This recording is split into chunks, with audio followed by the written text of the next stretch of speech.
private sale that I'm going to go meet a client for, see if we can get the deal done on that one.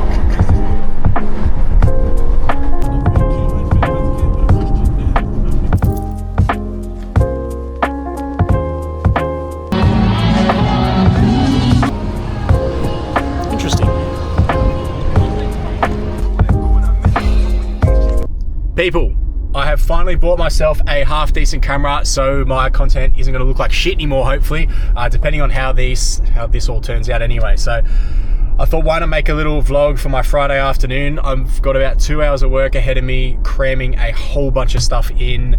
Friday afternoons are always absolutely manic for me. For whatever reason, the weekend rush just kicks in and I always have 100 things to do. So what we've got on is we're going to go check out 2 dealers this afternoon. I'm doing a part swap on a watch with one. I'm going to try to swap one of my watches for something that I'm trying to source a client at another dealer.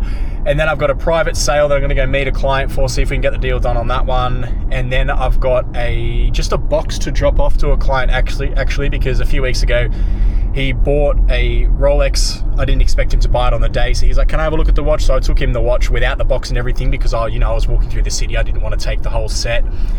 And then he pretty much just put it on and went, yeah, I'll take it. So he took the watch. I'm going to go drop the box off to him. Hopefully he's wearing the watch and we can have a look at what he bought. And the dealers that I'm visiting, they have some pretty sick stock. So I'm excited to see what else they've got. Maybe we'll buy some more stuff. If not, we'll get to see what's going on anyway. So first things first, I'm definitely going to need a coffee because, what is it now, 3 p.m? Oh, good luck getting a coffee now, 3 p.m. in Sydney. That just doesn't happen, does it? But anyway, if I have to buy a shit 7-Eleven coffee, I will, because I'm feeling pretty flat. I've got a little topic to talk about actually. Let's have a little chat about buying the good watch.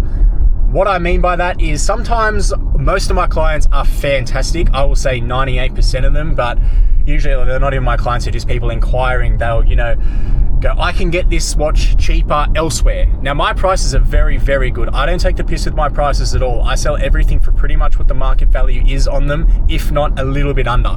So when someone's telling me that they can find a watch a couple of grand cheaper than what I'm selling it for, I always say where, because if they're finding that watch, first of all, that's a crazy deal. Second of all, you got to ask why it's that cheap. If it's that cheap, let's use the Rolex Datejust for example, because they're one of my specialties.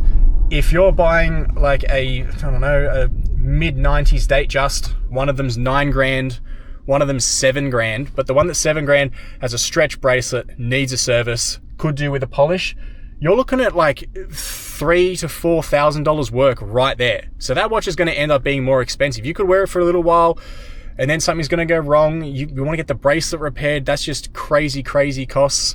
And also it goes if the one that's $9,000 comes with a box even, and the one that's $7,000 doesn't, even that's nearly $300 these days. So always buying the good watch. I always say buy the good watch, and you got to buy the dealer as well. If you're going to buy a $7,000 private, it's completely different than buying a watch off a dealer who is going to look after you, has a little bit of warranty. They've got something to lose if something goes wrong. They've got a business. They've got a second-hand dealer's license. There's a little bit of safety there if you're buying from a dealer, well, a good dealer anyway. So that's a little bit of advice that I feel like I need to give, because there are some cheap watches going around, but it's just like buying a cheap car. It's probably going to break and then you're going to be up for a couple of grand in repairs. So always buy the good watch. Buy what you like, but buy the best one for your budget, of course. If it's not within budget, then I guess keep saving. Don't buy the shit watch.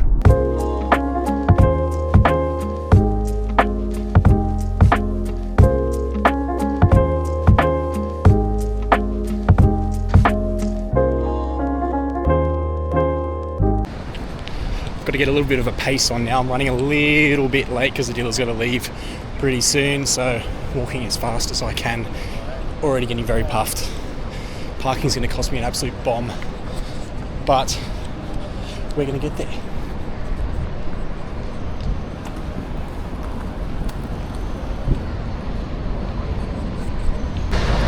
I just checked my watch to see if I was going to run late, full well knowing that I haven't had a watch that's set right in about 4 years, because there isn't a watch on my wrist for more than a day at a time. So got to stop doing that. Might as well just check the phone or maybe start setting them.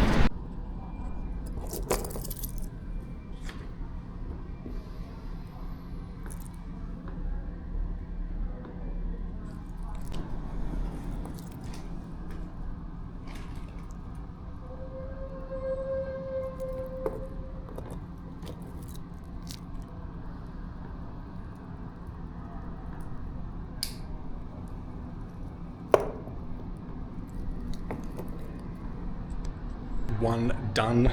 Obviously had a watch change from the Datejust to the GMT. So now we are going to see the next watch dealer now, see if we can get the Linendahl Datejust deal sorted. Let's check in.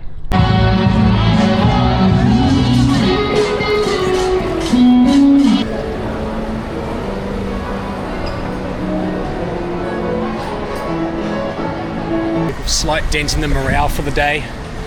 Brand new shoes. Haven't worn them in yet, done about 10,000 steps. The blisters are setting in, starting to rain. Lovely views though. We're about halfway through.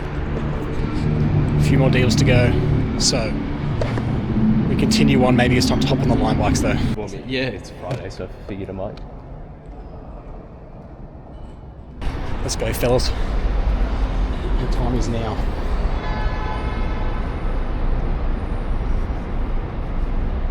What the fuck's going on here?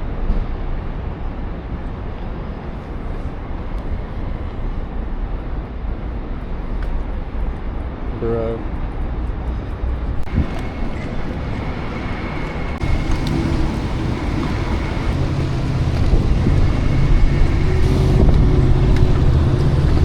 How did I manage to pick the slowest line bike in the entire fucking city?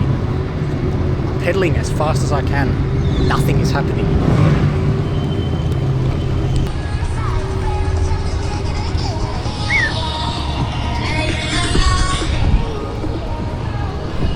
Interesting.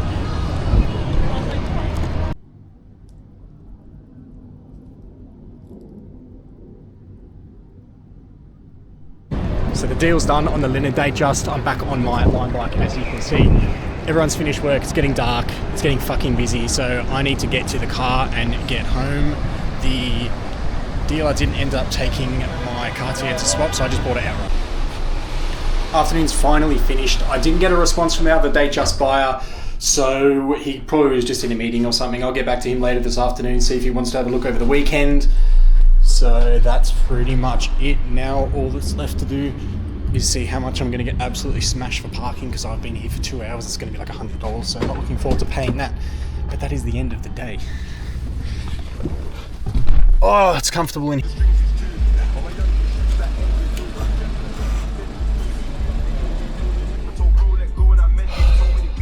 It's now 7:30 PM and unfortunately we're still going.